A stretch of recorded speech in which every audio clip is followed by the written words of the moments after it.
Apa syiar Islam yang mereka bawa? Tak ada, saudara. Tak ada pembaruan, tak ada dasar baru jelas tentang untuk mengangkat martabat Islam itu. Tak ada. Ya. Di bawah setahun lebih, di bawah PMBek, kita nampak pembaruan dia. Ya. Bagaimana elemen ini dilumpulkan dalam isu kalimah Allah contoh. Kita perkasakan lagi.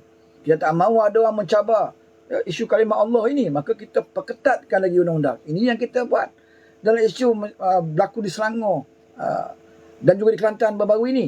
Ya, kita tubuhkan MKI, kita panggil semua pakar-pakar, bincang macam mana kita nak buat ni. Nak selaraskan segala peraturan berkaitan dengan umat Islam ini supaya diselaraskan semua negeri sama. Semua negeri sama. Macam mana kita nak buat? Jangan sampai ada orang cabar. Ya, di tahun depan ada orang cabar pula. Besok berlaku pula mencabar undang-undang syariah di Kelantan, di Kedah, di Pulau Pinang, di Negeri Sembilan. Ada je orang mencabar. Sebab apa? Ada ruang lompong di situ untuk mereka mencabarnya. Ya? Jadi kita kena perbetulkan. Mengakulah kita salah. Mengakulah kelemahan yang kita buat. Kenapa kita tak mengaku? Malu sangatkah kita? Ya, apabila Nek Elin, seorang wanita yang kononnya bukan muslimat yang baik kerana tidak bertudung, maka dia menegur undang-undang kita, maka kita rasa tercabar. Kita rasa tercabar. Dah tu kita pergi attack dia peribadi dia. Oh, dia ni mencabar undang-undang Islam sebab dia sendiri pun mendedahkan rambut dia. Apa ni? Apa kaitan dia? Apa kaitan dia? Kecualilah kalau dalam undang-undang itu tentang hukum menutup aurat. Sesiapa wanita Muslim yang mendedahkan aurat akan dikenakan denda contoh. Atau dikenakan saman, tindakan. Tiba-tiba Nek Elin cabar undang-undang itu. Barulah kita kata dia menghina undang-undang Islam. Ya? Sebab perintah menutup aurat itu perintah yang qat'i. Satu perintah yang mutlak. Hukum yang mutlak. Tidak ada berbeza pendapat tentang hukum menutup aurat ini. Kalau Nek Elin cabar undang-undang itu, bolehlah kita kata dia menghina hukum Allah. Tetapi dia tidak menghina, dia tidak mencabar benda-benda yang itu. Tak ada kena-mengena pun. Ya, dia cuma mencabar bidang kuasa sahaja. Bidang kuasa, boleh ke kau nak membicarakan seorang atas satu kesalahan yang di peringkat persekutuan pun ada terkandung di Mahkamah Sivil.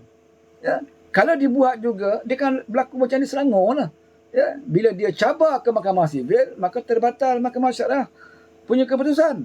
Ya, jadi daripada orang mencabar sesuka hati undang-undang syariah kita, lebih baik kita perbaiki mana yang lemah supaya tidak ada ruang pun mana-mana pihak untuk mencabar undang-undang syariah. Ini yang patut dibuat dan inilah yang sedang dibuat oleh Kerajaan Madani. Ya, yang mereka tak pernah buat pun.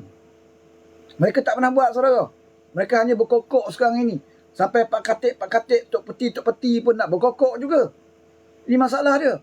Ya, waktu mereka berkuasa, takkan ada Tok Mufti faham contoh. Takkan Mufti faham.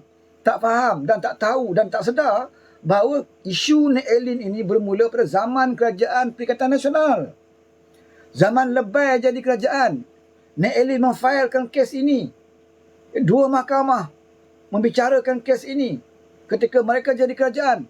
Ketika mula kes ini difailkan, mana ada Tok Peti nak bersuara? Ya, ada katik-katik nak bercakap tentang isu ini? Tak ada. Tak ada, saudara. Ya, jauh sekali mereka nak berkumpul, solat hajat di depan mahkamah. Tak ada, tak berlaku pun. Sebab apa? Sebab ketika itu Lebay jadi kerajaan. Mereka peduli apa orang nak cabar Mahkamah Syariah. Mereka tak peduli. Sedangkan Nek Elin itu adalah rakyat Kelantan. Nek Elin itu adalah ahli Mufakat Nasional. Mufakat Nasional itu siapa pengurusi dia? Anwar Musa. Siapa Anwar Musa? Ahli PAS.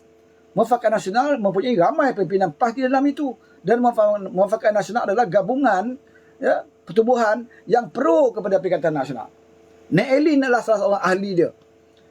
Sepatutnya inilah cara paling baik untuk Kelantan ataupun PAS untuk nak memujuk Nek Elin supaya tidak berbawa kes ini ke mahkamah.